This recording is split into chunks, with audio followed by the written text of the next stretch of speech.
Is jy ooit voorbereid vir daai onvoorsiene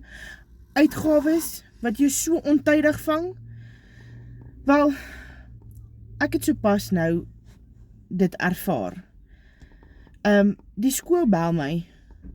Mama, jy moet asseblief jou kind kom haal, jou kind voel nie lekker nie, hy sukkel om asem te haal,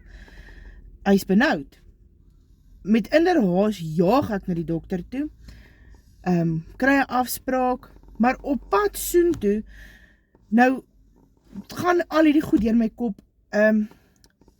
uitgawes, dis nog nie die einde van die maand nie, dis nog nie die middel van die maand nie, jy het nie meer 'n salaris oor nie, jou geld is daarmee heen, hoe gaan jy betaal vir alles? Maar toe besef ek een ding, en ek onthou, Mama, hou op worry, alles is gesort,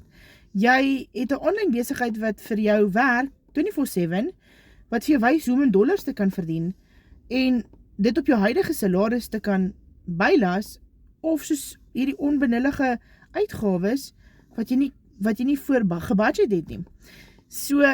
as jy graag meer wil weet hoe ek dit reg kry, as 'n voltydse kleuterskooljuffrou, kom en wys my, en ek stuur vir jou die PDF, en die link, hoe om dit te doen, sodat jy gereed sal wees, van wat op jou pad kom.